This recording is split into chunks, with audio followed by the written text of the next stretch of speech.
अब लोकसभा के चुनाव आने वाले हैं जो शीघ्र ही कभी भी घोषित किए जा सकते हैं और मैं उज्जैन में हूँ और हमारे साथ है यहाँ की युवा आबादी, खास तौर से गर्ल्स क्या सोचती हैं चुनाव को लेकर और क्या उनके मुद्दे हैं। सारी राजनीतिक पार्टियां ये कहती जरूर हैं कि हम महिलाओं को लेकर बहुत चिंतित हैं और इस आबादी को लेकर सारी सुविधाएं और योजनाएं बनाते हैं, तो पर क्या वाकई ये सुविधाएं और ये योजनाएं हमारी महिलाओं को, हमारी लड़कियों को फ़ायदा दे पाती हैं? हमारे साथ उज्जैन की कुछ लड़कियां हैं जो पहली बार वोट देंगी और कुछ वोट दे भी चुकी हैं। आइए उनसे जानते हैं कि वो किस तरह से इस चुनाव में भाग लेंगी और उनके लिए क्या मुद्दे हैं चुनाव के। आपका नाम क्या है? मुस्कान राठौर। आपके लिए चुनाव के मुद्दे क्या हैं? मेरा अभी हाल ही में एक मुद्दा ये है कि अभी निकला है ये भारत के लिए, विकसित भारत के लिए मैं चाहती हूँ कि गवर्नमेंट जॉब्स निकले स्टूडेंट्स के लिए, क्योंकि स्टूडेंट्स के लिए गवर्नमेंट जॉब्स है तो पर इतनी नहीं है, और अगर हैं भी तो क्या बच्चों तक वो पहुँच रही है या स्टूडेंट्स तक वो पहुँच रही है, बच्चे वो कर पा रहे हैं? क्योंकि आजकल की जो यूथ है वो बाहर जा रही है, अमेरिका जा रही है, कनाडा जा रही है। तो हम चाहते हैं कि जो सोर्सेज उनको बाहर मिल रहे हैं वो सोर्सेज हमें इंडिया में मिले, क्योंकि हम भी चाहते हैं हमारा भारत विकसित हो, हमारा भारत आगे बढ़े। अगर हमारे बच्चों को, यहाँ के जो बच्चे हैं भारत के, उनको यहाँ पर गवर्नमेंट जॉब्स मिलेंगी तो वो यहाँ रहकर गवर्नमेंट जॉब्स करेंगे तो हमारा भारत भी विकसित होगा। हम चाहते हैं कि जो सोर्सेस उनको वहाँ मिल रहे हैं वो यहाँ ही मिले, तो वो वहाँ जाएँ ना और यहाँ पर ही जॉब्स करें। और मैं चाहती हूँ कि हमारे यहाँ के जो नेता हैं, अगर हमें जो जॉब्स पॉलिसीज़ निकल रही है तो क्या वो बच्चों तक पहुँच रही है, क्या बच्चों को वो पॉलिसीज़ करने के लिए मौका मिल रहा है? क्योंकि आजकल के कुछ बच्चे ऐसे भी हैं जो ग्रेजुएट नहीं है बट वो चाहते हैं कि वो जॉब्स करें, तो मैं चाहती हूँ उनके लिए भी पॉलिसीज़ निकले कि जो बच्चे ग्रेजुएट नहीं है पर वो जॉब करना चाहते हैं तो उनके लिए भी गवर्नमेंट जॉब्स निकाले कि वो बच्चे भी जॉब्स कर सकें। इन्हें एक बहुत महत्वपूर्ण मुद्दा बताया कि जो हमारा बुद्धिमान ब्रेन ड्रेन है वो नहीं होना चाहिए, बुद्धि देश की देश में ही रहे और देश को डेवलप करने में भागीदारी करें। निश्चित तौर पर आपका शुभ नाम क्या और आप इस बार वोट देंगी, क्या मुद्दा होगा? मेरा नाम खुशी भाटी है और मैं एक विद्यार्थी होने के नाते हमारी सरकार से यही अपेक्षा करती हूँ कि हमारी सरकार सभी लोगों को, खास तौर पर युवा वर्ग के लोगों को, हमारी संस्कृति और हमारे सनातन धर्म के प्रति जागरूक करे। साथ ही साथ हमारे पाठ्यक्रम में भी हमारी संस्कृति, हमारे सनातन धर्म का समावेश करें। ये भी एक महत्वपूर्ण मुद्दा है। राम मंदिर के बाद काफ़ी लोगों के मन में ये है, क्या आप भी पहली बार वोट देंगी या पहले दे चुकी हैं? पहले। तो इस बार आप किस कैंडिडेट को या किस पार्टी को देंगी और उनका क्या मुद्दा होगा, किन मुद्दे पर देंगी? मुद्दा क्या है? मेरा मुद्दा ये है कि मतलब स्कॉलरशिप की प्रॉब्लम है। जनरल वालों को स्कॉलरशिप मिलती ही नहीं है, SC ST वालों को मिलती है, OBC वालों को मिल रही है, तो जनरल वालों को भी मिलनी चाहिए। जनरल वालों के लिए कुछ भी सही नहीं हो रहा है, क्योंकि सिविल सर्विसेज की भी एग्ज़ाम्स होती है तो उसमें भी कट ऑफ का यही है कि 40% पे ST SC वालों को जॉब मिल रही है, लेकिन 90% भी अगर जनरल वाले ला रहे हैं तो उनको जॉब नहीं मिल रही है। कोई मतलब कुछ हो ही नहीं रहा है, जनरल वालों के लिए बहुत गलत हो रहा है। आपका नाम? मेरा नाम गुंजन कौर राठौर है। गुंजन कौर राठौर का कहना है कि वो स्कॉलरशिप जनरल लोगों को भी चाहती है। आप भी पहली बार वोट देंगी? जी सर, मैं भी। क्या नाम है आपका? मेरा नाम उषा कुमावत है और मैं बहुत खुश हूँ कि मैं भी बहुत पहली बार वोट दे रही हूँ। और मेरी सरकार से बस यही अपील है कि सरकार जो योजनाएं निकालती है, अभी सरकार ने योजना निकाली है सीखो कमाओ योजना, परंतु इस योजना का लाभ प्रत्येक व्यक्ति तक नहीं पहुँच पा रहा है। तो मेरी बस सरकार से यही अपील है कि भारत के प्रत्येक युवा तक यह जो योजना है इसका लाभ पहुँचे और भारत में कोई बेरोजगार ना रहे, सभी को रोजगार प्राप्त हो। इनके भी बहुत महत्वपूर्ण मुद्दा उठाया है कि रोजगार मिलना चाहिए और जो योजनाएं बने उनको बराबर लागू होना चाहिए। आप भी पहली बार वोट देंगी या पहले दे चुकी हैं? पहली बार। आपका इस चुनाव में जिसको वोट देना है उसका मुद्दा क्या रहेगा, क्या अपेक्षा है आपकी उससे, और आपका नाम क्या है? मेरा नाम अश्विनी दुबे है और मेरा मुद्दा ये है कि हम जो युवा वर्ग रहता है वो कई वर्षों तक तैयारी करके गवर्नमेंट एग्ज़ाम को देता है, यानी कि सरकारी जो अब सरकार ने जो योजना निकाली है और उसमें वो सिलेक्ट भी हो जाता है, अगर पास भी हो जाता है, लेकिन उसको जब वो रिटायर होगा तो कोई सपोर्ट ही नहीं है।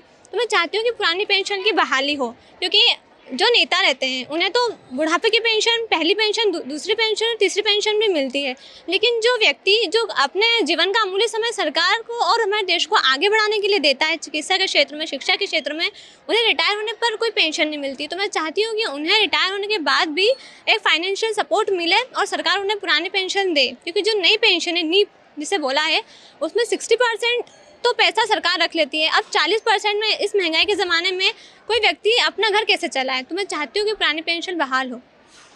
नए मतदाता होने के बाद भी एक बहुत गंभीर विषय इन्होंने कहा है कि हमारे नेता तो पेंशन ले लेते हैं, पर जो सरकारी ऑफिसों में काम करते हैं और अपना पूरा जीवन सरकारी ऑफिसों में देते हैं, और उन्हें पेंशन नहीं मिलती है। तो ये बहुत महत्वपूर्ण मुद्दा है जो इस बार युवा वर्ग के बीच में है। आपका शुभ नाम क्या है और आप किस मुद्दे पर अपना वोट देंगी? मुद्दा क्या है खास?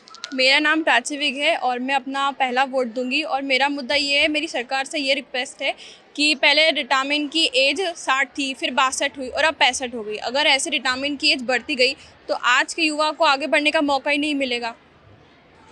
मैं बस ये रिक्वेस्ट करना चाहती हूँ कि जो रिटायरमेंट की एज है वो ऐसे आगे ना बढ़ाते जाए। आज के जो युवा हैं उनके बारे में भी सोचें, उन्हें भी आगे बढ़ने का मौका मिले।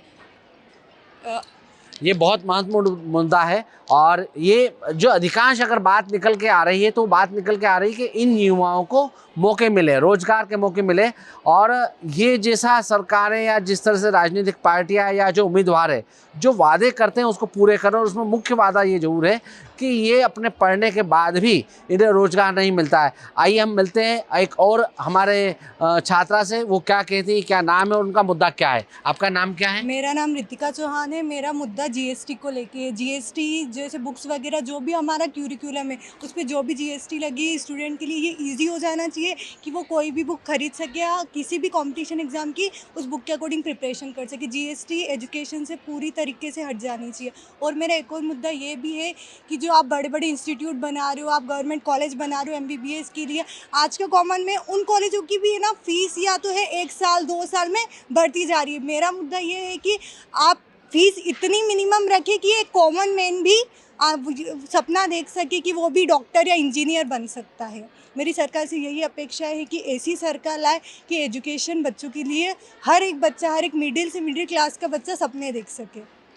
ये बिल्कुल युवा विद्यार्थी हैं और छात्राएं हैं, और निश्चित तौर पर इनके मन में बहुत सारे विषय हैं और बड़ा जागरूक विद्यार्थी हैं। आइए हम अब एक नई मतदाता से बात करते हैं कि उनका क्या मुद्दा है और वो किन अपने उम्मीदवार से क्या अपेक्षा रखते हैं। क्या नाम है आपका? मेरा नाम भूवी सिंह है और मेरा मुद्दा उज्जैन शहर से संबंधित है कि सरकार 40-50 साल से वादा तो कर रही है कि शिप्रा की स्वच्छता पर ध्यान देगी, पर वो अपने वादे को पूरा नहीं करी। तो अब जो भी सरकार बनेगी उससे मेरी यही उम्मीद है कि वो सरकार शिप्रा की स्वच्छता पर ध्यान दे और शिप्रा को स्वच्छ करे। उज्जैन का एक बहुत महत्वपूर्ण मुद्दा शिप्रा शुद्धिकरण भी है। निश्चित तौर पर अभी जो नई सरकार आई है जिसमें मुख्यमंत्री डॉक्टर मोहन यादव बने, उन्होंने उसको जरूर गंभीरता से लिया है, पर देखते हैं कि चुनावी बात हमारे जो विद्यार्थी हैं और नई छात्राएं वो क्या कहना चाहती हैं इस मुद्दे पे। आप पहली बार वोट देंगी या पहले दे चुकी हैं? है ना, तो आपका नाम क्या है और आपका इस चुनाव में मुद्दा क्या है? मेरा नाम जया मिश्रा है। मेरा मुद्दा है आरक्षण। मेरी सरकार से निवेदन है कि आरक्षण को पूरी तरीके से ख़त्म कर देना चाहिए। कोई जाति या वर्ग नहीं देखना चाहिए, सबको समान रूप से देखना चाहिए ताकि जो सच में काबिल लोग हैं वो आगे बढ़ सके। ये भी एक महत्वपूर्ण मुद्दा है। आइए हम एक और मतदाता से बात करते हैं। आपका नाम और आपका क्या मुद्दा है?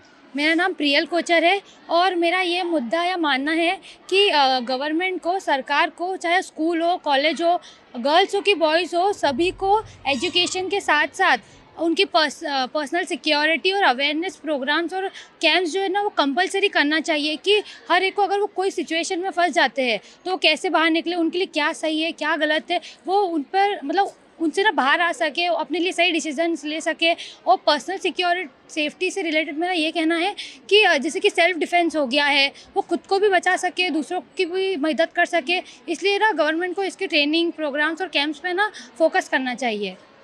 आइए हम जानते हैं कि ये एक और जो छात्रा है, क्या नाम है आपका और आप इस चुनाव में किस मुद्दे पर वोट देंगी? मेरा नाम निशिता सक्सेना है और इस चुनाव पे मैं एक ऐसी सरकार को वोट देना चाहती हूँ जो युवाओं के लिए रोज़गार बढ़ाए। अभी जैसा कि आप देख रहे हैं यूथ, कितना सारा यूथ घर पे ही बैठा है। क्यों? क्योंकि जो उन्हें पढ़ाई करी है उस पढ़ाई के हिसाब से उन्हें जॉबें नहीं मिल रही हैं, उन्हें कुछ अपना करने के लिए आगे वैकेंसीज नहीं मिल रही हैं। तो मेरी यही चाहती हूँ कि इन्हें जॉबें मिले और जो सरकारी एग्ज़ाम्स वगैरह होते हैं उनमें रिज़ल्ट जल्दी आए ताकि जो जितने युवा हैं वो सब अपना अच्छे से बेस्ट दें। इनका भी कहना वही है कि सरकार रोज़गार दे और जो बेरोज़गारी है और पढ़ने के बाद भी जो नौकरी नहीं मिलती है उसको लेके चिंता करें। आपका खास मुद्दा क्या है, आप बताएंगे? मेरा खास मुद्दा न्यू एजुकेशन पॉलिसी है। न्यू एजुकेशन पॉलिसी लागू तो की गई है लेकिन वो स्पष्टीकरण नहीं है, जिससे स्टूडेंट्स को बहुत प्रॉब्लम हो रही है। बार बार सिलेबस चेंज किया जाना, जिससे सिलेबस में बार बार स्टूडेंट को प्रॉब्लम आ रही है। सिलेबस चेंज करने से उन्हें सिलेबस नहीं मिल पाता टाइम पे, या बुक्स नहीं मिल पाती है। और जो व्यावसायिक पाठ्यक्रम पढ़ाए जा रहे हैं उन्हें सिर्फ थ्योरेटिकल नॉलेज ना दिया जाए, प्रैक्टिकली भी कराया जाए, जिससे उन्हें प्रैक्टिकल नॉलेज हो, स्किल्स डेवलप हो, ताकि वो जॉब के लिए आगे बढ़ सकें। सरकार ने इस बार नई पॉलिसी, शिक्षा पॉलिसी को लागू किया है। निश्चित तौर पर वो पॉलिसी में बहुत सारे बदलाव हैं और उसमें अच्छे बदलाव भी हैं जिनका लाभ छात्रों को, विद्यार्थी को मिलना चाहिए। अब हम एक और मतदाता से बात करते हैं। क्या आपका नाम है और क्या मुद्दा है इस बार, किसको आप वोट देंगी? मेरा नाम मनीषा सिसोदिया है। मेरा मुद्दा ये है कि जितने भी वादे सरकार करती है चुनाव के पहले, चुनाव के माहौल के पहले, वो उस वादे पे वो उसके बाद भी अटल रहे। उस पे एक अनिश्चित मुद्दों पे एक कुछ ऐसे नियम बनाए जिस पे वो अटल करें और उनके नियम ऐसे पक्के रहे कि जनता को भी उससे कुछ फ़ायदे हों। सिर्फ झूठे दिखावटी वादे ना करें। झूठे दिखावटी वादे न करें।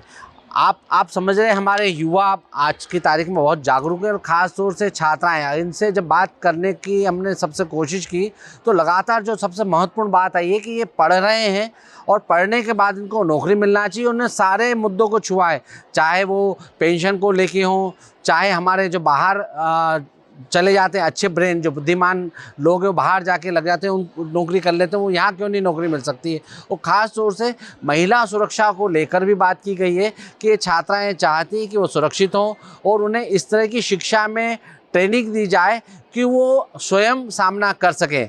संदीप कुलश्रेष्ठ, MP तक।